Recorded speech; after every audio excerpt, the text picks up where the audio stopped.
fin de mandat de Kabila, il va quitter le pouvoir. C'est là que ce que nous voulons entendre. Il va quitter le pouvoir pour respecter la Constitution. Il lui demande de parachever l'œuvre qu'il a commencée. Ce qu'il a commencé depuis une dizaine d'années, il n'a pas fini. Il va le parachever en quelques mois qui restent.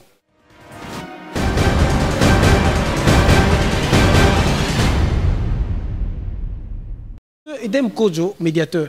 Mais il y a travaillé dans un gouvernement dictatorial, il y a des débats. Est-ce qu'il y a Togo, il y a démocratie Zakuna?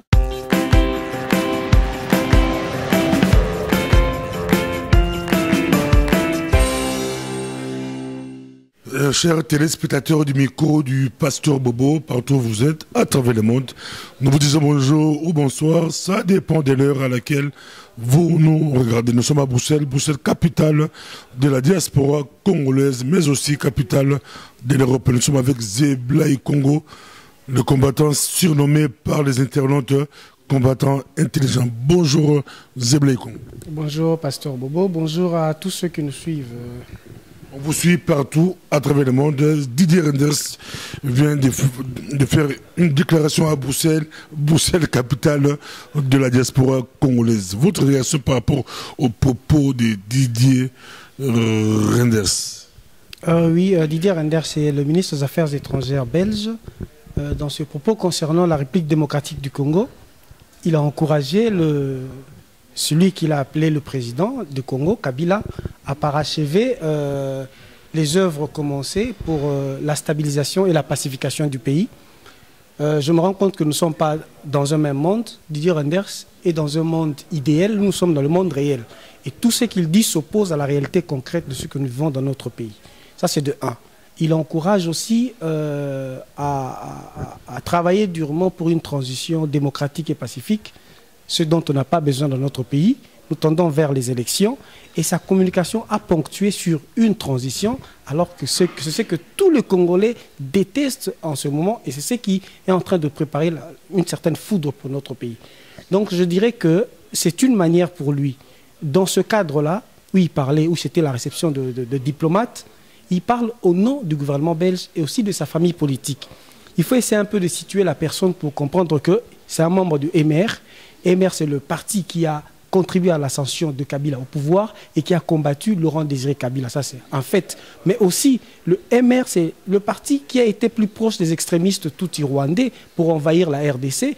C'est le parti politique qui a fait la publicité du génocide, qui a eu une mauvaise présentation, une fausse présentation qui a été balayée par le tribunal pénal international. En outre, il parle dans sa communication vers la fin, oui, de dialogue et de mettre en œuvre les moyens pour des élections démocratiques et dans les délais constitutionnels. C'est une fausseté parce que ça, c'est venu à la suite un peu pour couvrir l'accent principal de sa communication. Ça, c'est ce qui est, on trouve très dommage, mais c'est aux Congolais de comprendre qu'actuellement, ce que Didier Reynders dit a déjà été réitéré au Congo.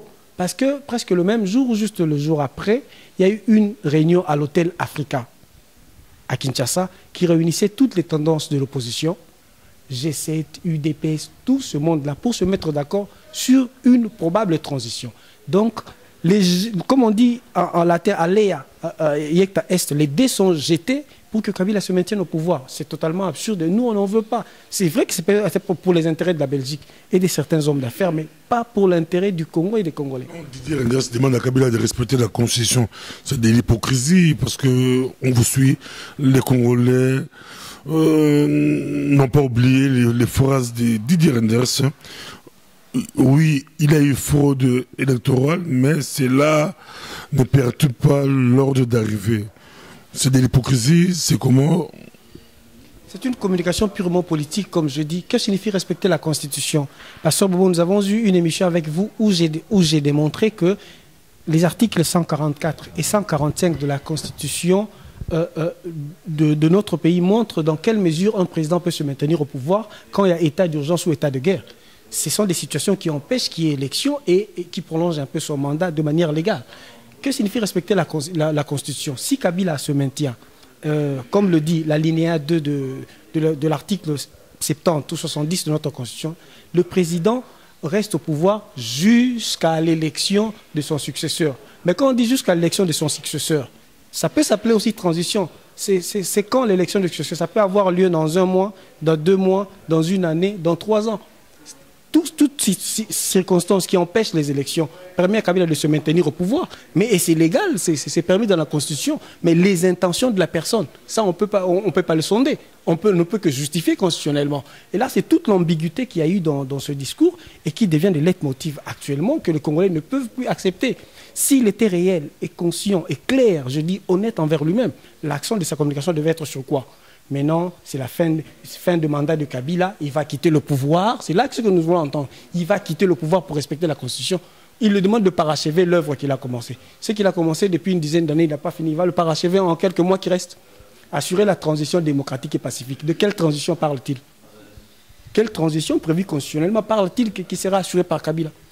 Tout ce que c'est, on a un Kodjo, Azala terrain, Kodjo, Azala Congo, Azala Kinshasa. Aussi, on a politique yango, lelo, ezawapi, binompe, diaspora, yoza, moko ba combattre à Maïle. Comment, ozomona makambu, ezandengini. Oui, côté de Mela, c'est bon, Kobo, c'est bon. Solution, et c'est décanté comment est-ce que, comme au Lobby la français, les dés sont jetés. Donc, Baokani, Bakila Baron Transition, Babani gouvernement. Non, mais il faut. On ne peut même pas parler de la médiation des Dem Kojo. Les Congolais veulent aller aux élections. Budget donc ils n'ont pas prévu ces élections. Et là, ça c'est une chose. Les deux Dem Kojo, médiateurs. Mais il y a travaillé dans un gouvernement dictatorial. Est-ce qu'il y a Togo, démocratie Zakuna? Il y a côté la démocratie Nabato. Il y a outil la démocratie Zate. Toboy Kakate que les policiers Basangana. Biso Baki, Eza opportunité sous le règne de Kabila. À Kende, l'élection, il y a moyen en jeu, un calendrier clair. Après, classe politique, la président il y a mettre un jeu démocratique sur la table. Pourquoi il faut définir Makambu, il y a Bisotolinga qui était à ça, il peut Makambu bien. Bon, c'est quoi, comme si il est sous pion majeur, il y a Makambu sur point. Il va s'asseoir autour de et puis il y a comme ça mode de scrutin ainsi. Pour il y a changé Makambu. Parce que le rôle est assigné les pour comment déterminer son ligne.